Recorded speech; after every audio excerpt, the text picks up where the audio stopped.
हरि ओम नमो नारायण। ओम नमो नारायण। हरि ओम नमो नारायण। श्री सत्यनारायण भगवान की जय। गौरी पुत्र गणेश भगवान की जय। जय हरे कृष्णा। प्रिय भक्तों, स्वागत है आपका आपके अपने चैनल में।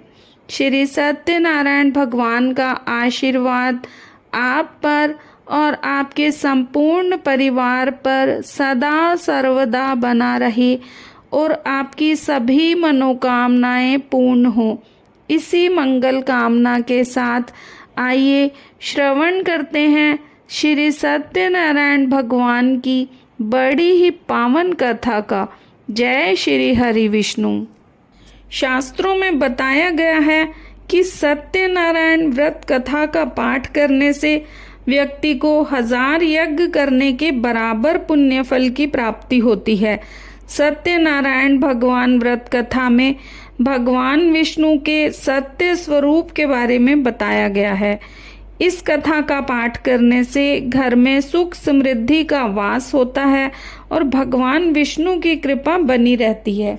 एक समय की बात है, नैमिषारण्य तीर्थ में शैनिकादिक 88,000 ऋषियों ने श्री सूत जी से पूछा, हे प्रभु, इस कलयुग में वेद विद्या रहित मनुष्यों को प्रभु भक्ति किस प्रकार मिल सकती है तथा उनका उद्धार कैसे होगा। हे मुनि श्रेष्ठ, कोई ऐसा तप बताइए जिससे थोड़े समय में ही पुण्य मिले और मन वांछित फल भी मिल जाए। इस प्रकार की कथा सुनने की हम इच्छा रखते हैं। सर्व शास्त्रों के ज्ञाता सूत जी बोले, हे वैष्णवों में पूज्य, आप सभी ने प्राणियों के हित की बात पूछी है, इसीलिए मैं एक ऐसे श्रेष्ठ व्रत को आप लोगों को बताऊंगा जिसे नारद जी ने लक्ष्मी नारायण जी से पूछा था और लक्ष्मीपति ने मुनि श्रेष्ठ नारद जी से कहा था। आप सब इसे ध्यान से सुनिए।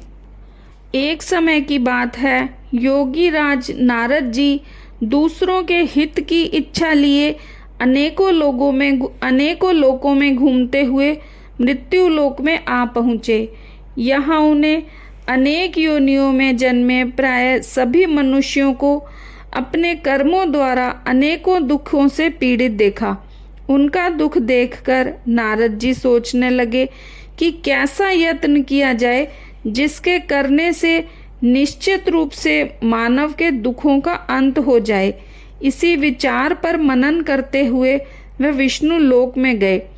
वहाँ वह देवों के ईश नारायण की स्तुति करने में लगे, जिनके हाथों में शंख चक्र गदा और पद्म थे, गले में वरमाला पहने हुए थे। स्तुति करते हुए नारद जी बोले, हे भगवान, आप अत्यंत शक्ति से संपन्न हैं। मन तथा वाणी भी आपको नहीं पा सकती है। आपका आदि मध्य तथा अंत नहीं है। निर्गुण स्वरूप सृष्टि के कारण भक्तों के दुख को दूर करने वाले हैं। आपको मेरा नमस्कार है। नारद जी की स्तुति सुन विष्णु भगवान बोले, हे मुनि श्रेष्ठ, आपके मन में क्या बात है? आप किस काम के लिए पधारे हैं, उसे निसंकोच होकर कहो। इस पर नारद मुनि बोले कि मृत्यु लोक में अनेक योनियों में जन्मे मनुष्य अपने कर्मों के द्वारा अनेकों दुख से दुखी हो रहे हैं। हे नाथ, आप मुझ पर दया रखते हैं तो बताइए कि वो मनुष्य थोड़े से प्रयास से ही अपने दुखों से कैसे छुटकारा पा सकते हैं। श्री हरि बोले, हे नारद, मनुष्यों की भलाई के लिए तुमने बहुत अच्छी बात पूछी है। जिसके करने से मनुष्य मोह से छूट जाता है, वह बात मैं कहता हूँ, उसे सुनो। स्वर्ग लोक व मृत्यु लोक दोनों में एक दुर्लभ उत्तम व्रत है जो पुण्य देने वाला है। मैं आज प्रेमवश होकर उसे तुमसे कहता हूँ। श्री सत्यनारायण भगवान का यह व्रत अच्छी तरह विधान पूर्वक करके मनुष्य तुरंत ही यहाँ सुख भोगकर मरने पर मोक्ष पाता है। श्री हरि के वचन सुनकर नारद जी बोले कि उस व्रत का क्या फल है और उसका विधान क्या है? यह व्रत किसने किया था?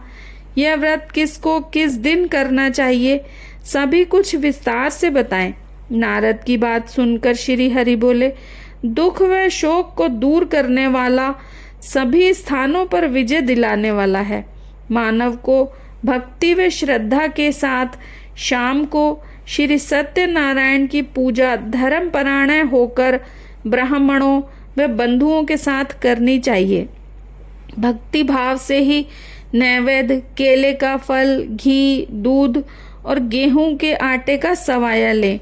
गेहूं के स्थान पर साठी का आटा, शक्कर तथा गुड़ लेकर भी सभी भक्षण योग्य पदार्थों को मिलाकर भगवान का भोग लगाएं। ब्राह्मणों सहित बंधु बांधवों को भी भोजन कराएं। उसके बाद स्वयं भोजन करें। भजन कीर्तन के साथ भगवान की भक्ति में लीन हो जाएं।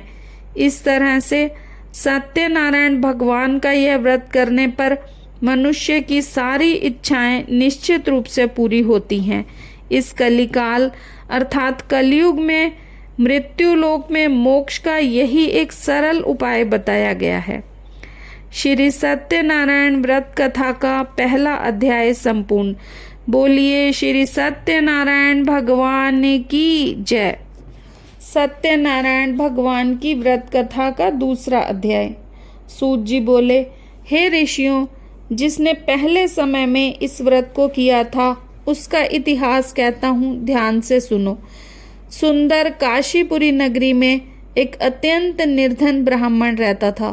भूख प्यास से परेशान वह धरती पर घूमता रहता था। ब्राह्मणों से प्रेम करने वाले भगवान ने एक दिन ब्राह्मण का वेश धारण कर उसके पास जाकर पूछा, हे विप्र, नित्य दुखी होकर तुम पृथ्वी पर क्यों घूमते हो? दीन ब्राह्मण बोला, मैं निर्धन ब्राह्मण हूँ, भिक्षा के लिए धरती पर घूमता हूँ। हे भगवान, यदि आप इसका कोई उपाय जानते हो तो कृपया बताइए। वृद्ध ब्राह्मण कहता है कि सत्यनारायण भगवान मनोवांछित फल देने वाले हैं, इसीलिए तुम उनका पूजन करो। इसे करने से मनुष्य सभी दुखों से मुक्त हो जाता है। वृद्ध ब्राह्मण बनकर आए सत्यनारायण भगवान उस निर्धन ब्राह्मण को व्रत का सारा विधान बताकर अंतर्ध्यान हो गए। ब्राह्मण मन ही मन सोचने लगा कि जिस व्रत को वृद्ध ब्राह्मण करने को कह गया है उसे मैं जरूर करूँगा। यह निश्चय करने के बाद उसे रात में नींद नहीं आई। वह सवेरे उठकर सत्यनारायण भगवान के व्रत का निश्चय कर भिक्षा के लिए चला गया। उस दिन निर्धन ब्राह्मण को भिक्षा में बहुत सा धन मिला, जिससे उसने बंधु बांधवों के साथ मिलकर श्री सत्यनारायण भगवान का व्रत संपन्न किया। भगवान सत्यनारायण का व्रत संपन्न करने के बाद वह निर्धन ब्राह्मण सभी दुखों से छूट गया और अनेक प्रकार की संपत्तियों से युक्त हो गया। इसी समय से यह ब्राह्मण हर माह इस व्रत को करने लगा। इस तरह से सत्यनारायण भगवान के व्रत को जो मनुष्य करेगा वह सभी प्रकार के पापों से छूटकर मोक्ष को प्राप्त होगा। जो मनुष्य इस व्रत को करेगा वह सभी दुखों से मुक्त हो जाएगा। सूत जी बोले कि इस तरह नारद जी से नारायण जी का कहा हुआ श्री सत्यनारायण व्रत को मैंने तुमसे कहा। हे विप्रों, मैं अब और क्या कहूँ? ऋषि बोले, हे मुनिवर, संसार में उस विप्र से सुनकर और किस किस ने इस व्रत को किया, हम सब इस बात को सुनना चाहते हैं। हमारे मन में श्रद्धा का भाव है। सूत जी बोले, हे मुनियों, जिस जिसने इस व्रत को किया वे सब सुनो। एक समय वही विप्र धन व ऐश्वर्य के अनुसार अपने बंधु बांधवों के साथ इस व्रत को करने को तैयार हुआ। उसी समय एक लकड़ी बेचने वाला बूढ़ा आदमी आया और लकड़ियां बाहर रखकर अंदर ब्राह्मण के घर में गया। प्यास से दुखी व लकड़हारा उनको व्रत करते देख विप्र को नमस्कार करके पूछने लगा कि आप यह क्या कर रहे हो।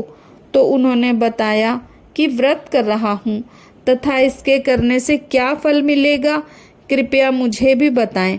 ब्राह्मण ने कहा कि सब मनोकामनाओं को पूर्ण करने वाला यह सत्यनारायण भगवान का व्रत है। इनकी कृपा से ही मेरे घर में धन धान्य आदि की वृद्धि हुई है। विप्र से सत्यनारायण व्रत के बारे में जानकर लकड़हारा बहुत प्रसन्न हुआ। चरणामृत लेकर वह प्रसाद खाने के बाद वह अपने घर गया।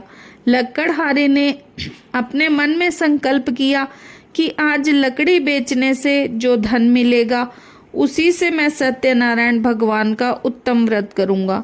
मन में इस विचार को ले बूढ़ा आदमी सिर पर लकड़ियां रख उस नगर में बेचने गया जहां धनी लोग ज़्यादा रहते थे। उस नगर में उसे अपनी लकड़ियों का दाम पहले से 4 गुना अधिक मिलता है। बूढ़ा प्रसन्नता के साथ दाम लेकर केले, शक्कर, घी, दूध, दही और गेहूं का आटा और सत्यनारायण भगवान के व्रत की अन्य सामग्रियां लेकर अपने घर गया। वहां उसने अपने बंधु बांधवों को बुलाकर विधि विधान से सत्यनारायण भगवान का पूजन और व्रत किया। इसी व्रत के प्रभाव से वह बूढ़ा लकड़हारा धन पुत्र आदि से युक्त होकर संसार के समस्त सुख भोग अंतकाल में वैकुंठ धाम चला गया। श्री सत्यनारायण व्रत कथा का 2 अध्याय संपूर्ण। बोलिए श्री सत्यनारायण भगवान की जय। सत्यनारायण भगवान की व्रत कथा का 3 अध्याय। सूत जी बोले, हे श्रेष्ठ मुनियों, अब मैं आगे की कथा कहता हूँ। पहले समय में उल्कामुख नाम का एक बुद्धिमान राजा था। वह सत्यवक्ता और जितेंद्रिय था। प्रतिदिन देव स्थानों पर जाता और निर्धनों को धन देकर उनके कष्ट दूर करता था। उसकी पत्नी कमल के मुख वाली तथा सती साध्वी थी। भद्रशिला नदी के तट पर उन दोनों ने श्री सत्यनारायण भगवान का व्रत किया। उसी समय साधु नाम का एक वैश्य आया। उसके पास व्यापार करने के लिए बहुत सा धन था। राजा को व्रत करते देख वह विनय भाव के साथ पूछने लगा, हे राजन, भक्ति भाव से पूर्ण होकर आप ये क्या कर रहे हैं? मैं सुनने की इच्छा रखता हूँ, आप मुझे बताएं। राजा बोला, हे साधु, अपने बंधु बांधवों के साथ पुत्र आदि की प्राप्ति के लिए एक महाशक्तिमान श्री सत्यनारायण भगवान का व्रत व पूजन कर रहा हूँ। राजा के वचन सुन साधु आदर से बोला, हे राजन, मुझे इस व्रत का सारा विधान कहिए। आपके कथनानुसार मैं भी इस व्रत को करूँगा। मेरी भी संतान नहीं है और इस व्रत को करने से निश्चित रूप से मुझे भी संतान की प्राप्ति होगी। राजा से व्रत का सारा विधान सुन व्यापार से निवृत्त हो वह अपने घर गया। साधु वैश्य ने अपनी पत्नी को संतान देने वाले इस व्रत का वर्णन कह सुनाया और कहा कि जब मेरी संतान होगी तब मैं इस व्रत को करूँगा। साधु ने इसी तरह के वचन अपनी पत्नी लीलावती से कहे। एक दिन लीलावती पति के साथ आनंदित हो सांसारिक कर्म में प्रवृत्त हो सत्यनारायण भगवान की कृपा से गर्भवती हो गई। 10वें महीने में उसके गर्भ से एक सुंदर कन्या ने जन्म लिया।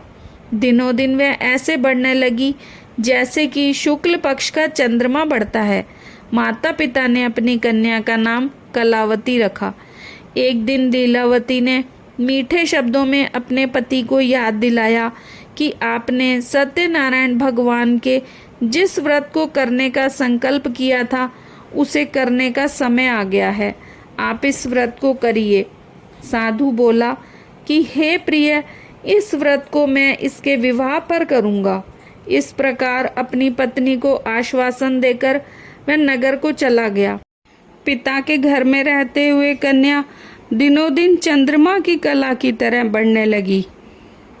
साधु ने एक बार नगर में अपनी कन्या को सखियों के साथ देखा तो तुरंत ही दूत को बुलाया और कहा कि मेरी कन्या के लिए योग्य वर देख कर आओ। साधु की बात सुनकर दूत कंचन नगर में पहुंचा और वहां देखभाल कर लड़की के लिए सुयोग्य वाणिक पुत्र को ले आया।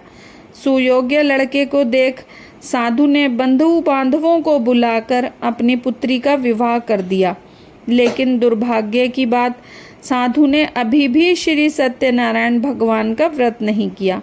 इस पर भगवान क्रोधित हो गए और श्राप दे दिया कि साधु को अत्यधिक दुख मिले। अपने कार्य में कुशल साधु बनिया जमाई को लेकर समुद्र के पास स्थित हो रत्नासारपुर नगर में गया। वहां जाकर दामाद ससुर ने मिलकर चंद्रकेतु राजा के नगर में व्यापार करने लगे। एक दिन भगवान सत्यनारायण की माया से एक चोर राजा का धन चुराकर भाग रहा था। उसने राजा के सिपाहियों को अपना पीछा करते देख चुराया हुआ धन वहां रख दिया जहां साधु अपने जमाई के साथ ठहरा हुआ था। राजा के सिपाहियों ने साधु वैश्य के पास जाकर राजा का धन देखा तो वह ससुर जमाई दोनों को बांधकर प्रसन्नता से राजा के पास ले गए और कहा कि हम उन दोनों चोरों को पकड़ लाए हैं।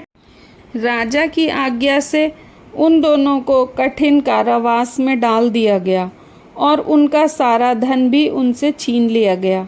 श्री सत्यनारायण भगवान के श्राप से साधु की पत्नी भी बहुत दुखी हुई। घर में जो धन रखा था उसे चोर चुरा कर ले गए। शारीरिक तथा मानसिक पीड़ा व भूख प्यास से अति दुखी हो अन्न की चिंता में कलावती ब्राह्मण के घर गई। वहां उसने श्री सत्यनारायण भगवान का व्रत होते देखा। फिर वही कथा भी सुनी और प्रसाद ग्रहण कर वह रात को वापस घर आई। माता ने कलावती से पूछा कि हे पुत्री, अब तक तुम कहाँ थीं? तेरे मन में क्या है? कलावती ने अपनी माता से कहा, हे माता, मैंने एक ब्राह्मण के घर में श्री सत्यनारायण भगवान का व्रत देखा है। कन्या के वचन सुन लीलावती भगवान के पूजन की तैयारी करने लगी। लीलावती ने परिवार व बंधुओं सहित सत्यनारायण भगवान का पूजन किया और उनसे वर मांगा कि मेरे पति तथा जमाई शीघ्र घर आ जाएं। साथ ही यह भी प्रार्थना की कि हम सबका अपराध क्षमा करें। श्री सत्यनारायण भगवान इस व्रत से संतुष्ट हो गए और राजा चंद्रकेतु को सपने में दर्शन देके कहा कि हे राजन, तुम उन दोनों वैश्यों को छोड़ दो और तुमने उनका जो धन लिया है उसे वापस कर दो। अगर ऐसा नहीं किया तो मैं तुम्हारा धन, राज्य व संतान सभी को नष्ट कर दूंगा। राजा को यह सब कहकर मैं प्रातःकाल में सब राजा ने अपना सपना सबको सुनाया। फिर बोले कि वणिक पुत्र को कैद से मुक्त कर दो और सभा में ले आओ। दोनों ने आते ही राजा को प्रणाम किया। राजा मीठी वाणी में बोला, हे महानुभावों, भाग्यवश ऐसा कठिन दुख तुम्हें प्राप्त हुआ है, लेकिन अब तुम्हें कोई भय नहीं है। ऐसा कहकर राजा ने उन दोनों को नए वस्त्र आभूषण भी पहनाए और जितना धन उनका लिया था उससे दुगना धन वापस कर दिया। दोनों वैश्य अपने घर को चल दिए। श्री सत्यनारायण व्रत कथा का 3रा अध्याय संपूर्ण। बोलिए श्री सत्यनारायण भगवान की जय। सत्यनारायण भगवान की व्रत कथा का 4था अध्याय। सूत जी बोले, वैश्य ने मंगलाचार कर अपनी यात्रा आरंभ की और अपने नगर की ओर चल दिए। थोड़ी दूर जाने पर एक दंडी वेशधारी श्री सत्यनारायण जी ने उनसे पूछा, हे साधु, तेरी नाव में क्या है? अभिमानी वाणिक हंसता हुआ बोला, हे दंडी, आप क्यों पूछते हो? क्या धन लेने की इच्छा है? मेरी नाव में तो बेल व पत्ते भरे हुए हैं। वैश्य के कठोर वचन सुन भगवान बोले, तुम्हारे वचन सत्य हों। दंडी ऐसे वचन कह वहां से दूर चले गए। कुछ दूर जाकर समुद्र के किनारे बैठ गए। दंडी के जाने के बाद साधु वैश्य ने नित्य क्रिया के पश्चात नाव को ऊंची उठते देख अचंभा माना और नाव में बेल पत्ते आदि देख वह मूर्छित हो जमीन पर गिर पड़ा। मूर्छा खुलने पर अत्यंत शोक में डूब गया। तब उसका दामाद बोला कि आप शोक न मनाएं, यह दंडी का शाप है, इसलिए हमें उनकी शरण में जाना चाहिए, तभी हमारी मनोकामना पूरी होगी। दामाद की बात सुनकर वह दंडी के पास पहुंचा और अत्यंत भक्ति भाव से नमस्कार करके बोला, मैंने आपसे जो असत्य वचन कहे थे उनके लिए मुझे क्षमा कर दें। ऐसा कहकर महान शोकातुर हो रोने लगा। तब दंडी भगवान बोले, हे वाणिक पुत्र, मेरी आज्ञा से बार बार तुम्हें दुख प्राप्त हुआ है, तू मेरी पूजा से विमुख हुआ। साधु बोला, हे भगवान, आपकी माया से ब्राह्मण आदि देवता भी आपके रूप को नहीं जानते, तब मैं अज्ञानी कैसे जान सकता हूँ। आप प्रसन्न होइए, अब मैं सामर्थ्य के अनुसार आपकी पूजा करूँगा। मेरी रक्षा करो और पहले के समान नौका में धन भर दो। साधु वैश्य के भक्ति पूर्वक वचन सुन भगवान प्रसन्न हो गए और उसकी इच्छा अनुसार वरदान देकर अंतर्ध्यान हो गए। ससुर जमाई जब नाव पर आए तो नाव धन से भरी हुई थी। फिर वही अपने अन्य साथियों के साथ सत्यनारायण भगवान का पूजन कर अपने नगर को चल दिए। जब नगर के नज़दीक पहुँचे तो दूत को घर पर खबर करने के लिए भेज दिया। दूत साधु की पत्नी को प्रणाम करके कहता है कि मालिक अपने दामाद सहित नगर के निकट आ गए हैं। दूत की बात सुन साधु की पत्नी लीलावती ने बड़े हर्ष के साथ सत्यनारायण भगवान का पूजन कर अपनी पुत्री कलावती से कहा कि मैं पति के दर्शन को जाती हूँ, तू कार्य पूर्ण करके शीघ्र आ जा। माता के ऐसे वचन सुन कलावती जल्दी में प्रसाद छोड़कर अपने पति के पास चली गई। प्रसाद की अवज्ञा के कारण श्री सत्यनारायण भगवान रुष्ट हो गए और नाव सहित उसके पति को पानी में डुबो दिया। कलावती अपने पति को वहां ना पा रोती हुई जमीन पर गिर गई। नौका को डूबा हुआ देख वह कन्या को रोता देख साधु दुखी होकर बोले कि हे प्रभु, मुझसे तथा मेरे परिवार से जो भूल हुई है उसे क्षमा करें। साधु के दीन वचन सुनकर श्री सत्यनारायण भगवान प्रसन्न हो गए और आकाशवाणी हुई, हे साधु, तेरी कन्या मेरे प्रसाद को छोड़कर आई है, इसीलिए उसका पति अदृश्य हो गया है। यदि वह घर जाकर प्रसाद खाकर लौटती है तो इसे इसका पति अवश्य मिलेगा। ऐसी आकाशवाणी सुन कलावती घर पहुंचकर प्रसाद खाती है और फिर अपने पति के दर्शन करती है। उसके बाद साधु अपने बंधु बांधवों सहित श्री सत्यनारायण भगवान का विधि विधान से पूजन करता है। इस लोक का सुख भोग वह अंत में स्वर्ग जाता है। श्री सत्यनारायण भगवान व्रत कथा का 4था अध्याय संपूर्ण। बोलिए श्री सत्यनारायण भगवान की जय। श्री सत्यनारायण भगवान की व्रत कथा का 5वां अध्याय। सूत जी बोले, हे ऋषियों, मैं एक और भी कथा सुनाता हूँ, उसे भी ध्यान पूर्वक सुनो। प्रजा पालन में लीन तुंगध्वज नाम का एक राजा था। उसने भी भगवान का प्रसाद त्याग कर बहुत ही दुख सहन किया। एक बार वन में जाकर वन्य पशुओं को मारकर वह बड़ के पेड़ के नीचे आया। वहाँ उसने ग्वालों को भक्ति भाव से अपने बंधुओं सहित सत्यनारायण भगवान का पूजन करते देखा। अभिमानवश राजा ने उन्हें देखकर भी पूजन स्थान में नहीं गया और ना ही उसने भगवान को नमस्कार किया। ग्वालों ने राजा को प्रसाद दिया, लेकिन उसने वह प्रसाद नहीं खाया और प्रसाद को वहीं छोड़ अपने नगर को चला गया। जब वह नगर में पहुंचा तो वहां सब कुछ तहस नहस हुआ पाया, तो वह शीघ्र ही समझ गया कि ये सब भगवान ने ही किया है। वह दोबारा ग्वालों के पास पहुंचा और विधि पूर्वक पूजा करके प्रसाद खाया, तो श्री सत्यनारायण भगवान की कृपा से सब कुछ पहले जैसा हो गया। दीर्घ काल तक सुख भोगने के बाद मरणोपरांत उसे स्वर्गलोक की प्राप्ति हुई। जो मनुष्य इस परम दुर्लभ व्रत को करेगा तो भगवान सत्यनारायण की अनुकंपा से उसे धन धान्य की प्राप्ति होगी। निर्धन धनी हो जाता है और भय मुक्त हो जीवन जीता है। संतानहीन मनुष्य को संतान सुख मिलता है और सारे मनोरथ पूर्ण होने पर मानव अंत काल में बैकुंठ धाम को जाता है। सूत जी बोले, जिन्होंने पहले इस व्रत को किया है, अब उनके दूसरे जन्म की कथा कहता हूँ। वृद्ध शतानंद ब्राह्मण ने सुदामा का जन्म लेकर मोक्ष की प्राप्ति की। लक्कड़हारे ने अगले जन्म में निषाद बनकर मोक्ष प्राप्त किया। उल्का मुख नाम का राजा दशरथ हो बैकुंठ को गए। साधु नाम के वैश्य ने मोरध्वज बनकर अपने पुत्र को आरे से चीरकर मोक्ष पाया।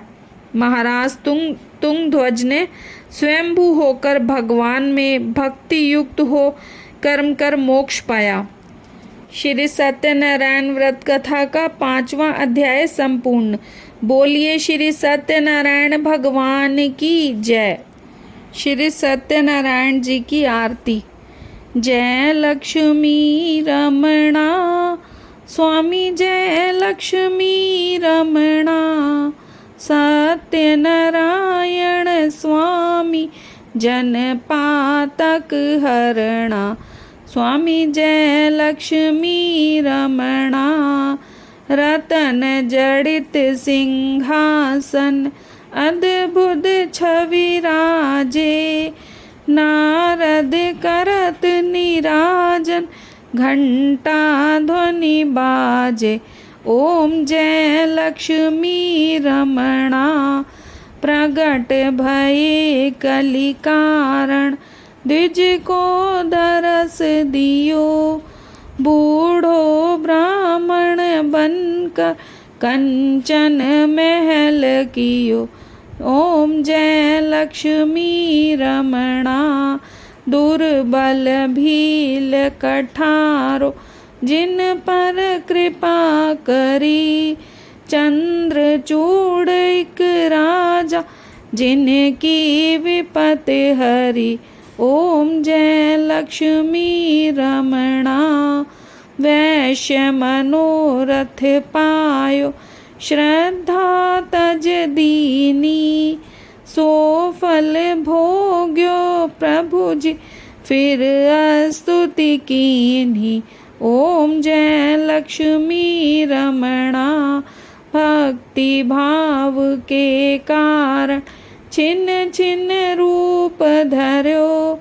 श्रद्धा धारण कीनी तिनको काज सर्यो। जय लक्ष्मी रमणा। ग्वाल बाल संग राजा वन में भक्ति करी। मन वांछित फल दीनो दीन दयाल हरि। जय लक्ष्मी रमणा। चढ़त प्रसाद सवायो कदली फल मेवा।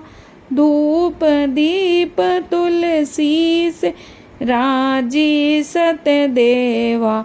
जय लक्ष्मी रमणा। सत्यनारायण जी की आरती जो कोई गावे। तन मन सुख संपत्ति जी भर के पावे। जय लक्ष्मी रमणा। तो फ्रेंड्स, ये थी सत्यनारायण भगवान की संपूर्ण कथा और आरती। अगर आपको वीडियो पसंद आए तो इसे लाइक करें और चैनल को सब्सक्राइब करें।